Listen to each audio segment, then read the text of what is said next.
Array is defined as the collection of consecutive memory locations having same name and data type.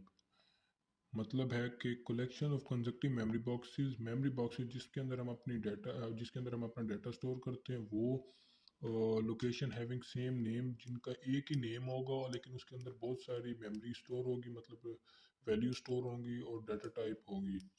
Memory boxes are like जो memory boxes होती हैं वो इस तरह नज़र आते हैं जैसे ये सेकंड फिफ्थ लाइन के अंदर बना रखे हैं ब्रैकेट्स के अंदर और ये सेम इनकी लेंथ होती है विड्थ सारा कुछ सेम होता है और इन बॉक्सेस को कहते हैं इंडेक्स।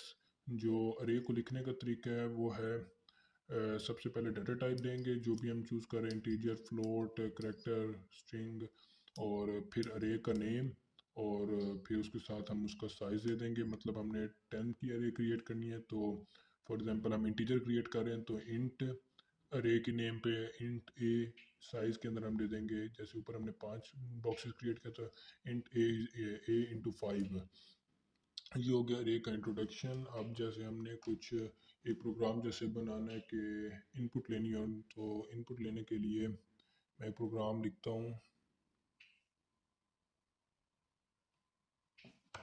हम एक इंटीजर ले रहे हैं इंटीजर ए जिसकी इंडेक्स होगी 5 और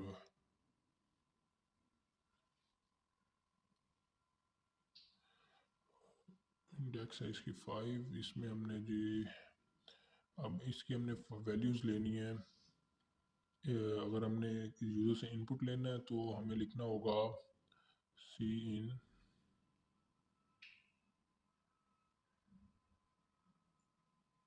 ए इंटू ज़ीरो। और हमेशा एक बात याद रखनी है कि जो अगर हम डाटा टाइप ये इंडेक्स क्रिएट कर रहे हैं आठ इंडेक्स क्रिएट कर रहे हैं तो उसकी जो स्टार्टिंग वैल्यू होगी वो 0 से होगी और 7 तक जाएगी।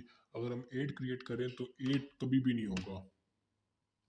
0 से स्टार्ट करेंगे सी इन ज़ीरो ये आ जाएगा। इसके बाद हम कहेंगे सी इन ए इंटू 1 सी इन ए इंटू 3।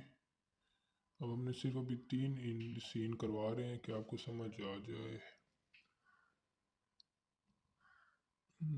ये पहले में हमने 2 लिखा दूसरे में 3 तीसरे में 4 ये हो गया प्रोसेस कंप्लीट। ये इनपुट ले रहे हैं।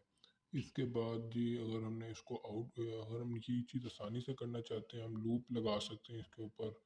लूप किस तरह लगेगी हम एक इंटीजर फोर लूप लगा रहे हैं फोर इंट एक इंटीजर क्रिएट करें int B is equal to 0 और बी लेस देन होना चाहिए less than equal less than हो जाए 5 से किधर गया बी लेस देन 5 और बी में हर बार ये का इंक्रीमेंट हो जाएगा। ठीक है तो ये हम ब्रैकेट लगा देते हैं सी इन पहले हम ना लिख देते हैं सी आउट स्टेटमेंट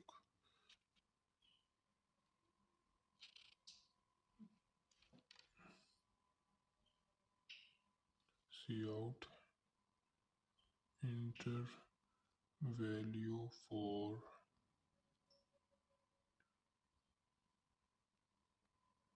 बी। ठीक है ये हम दे देंगे। उसके बाद सीन करवा देते हैं हम सीन ए इंटू बी। ये हमारी एक बन गया प्रोग्राम जिसमें हम सिर्फ यूज़र से इनपुट लेंगे। इंटर ये देखो ये शो कर रहा है inter value for zero. Zero की वैल्यू हमने दे दी 1 2 की हमने दे दी 3 4 की दे दी सेकंड वैल्यू दे दी हमने 4 थर्ड की दे दी 5 फोर्थ की दे दी 6 और प्रोसेस हो गया कंप्लीट। अब हमने कुछ इस तरह करते हैं कि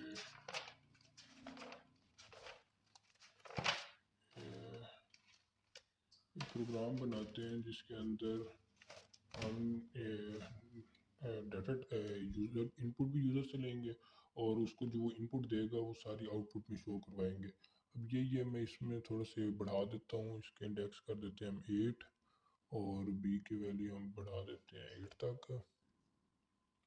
और बी में हर बार इनका इंक्रीमेंट हो जाएगा। Enter value for B, B की इनपुट हो यूज़र वो हो रही है। उसके बाद जी हमने लिखना है सी आउट देनी है, सी आउट ऑल 8 एलिमेंट्स।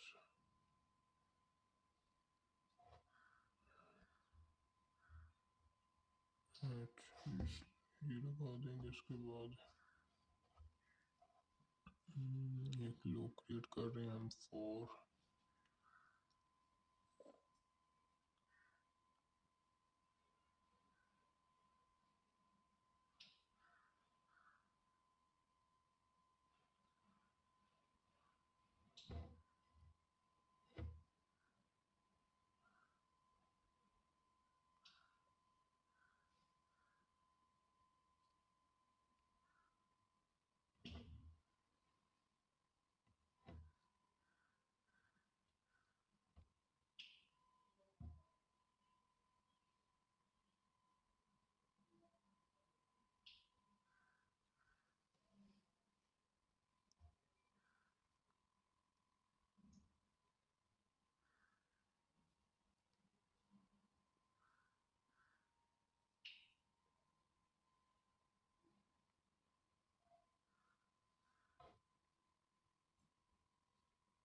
ये अब हमने प्रोग्राम लिखे पहले वाला वैसे ही है, यूज़र से इनपुट लेगा और जो यूज़र इनपुट पड़ेगा इनपुट देगा वो सारी की सारी आउटपुट में शो कर देगा। इसको हम रन करते हैं।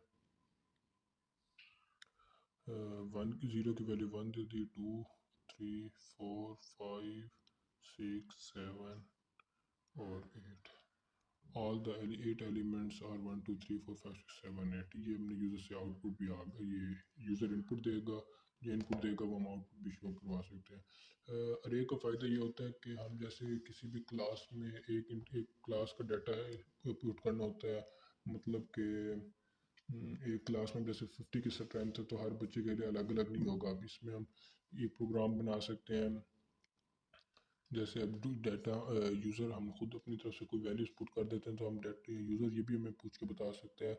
यूज़र हमसे ये पूछ सकते हैं कि क्या ये वैल्यू इसके अंदर है, तो हम इसके लिए और कंडीशन अप्लाई कर लेते हैं, लेकिन फर्स्ट लेक्चर के लिए इतना काफ़ी है।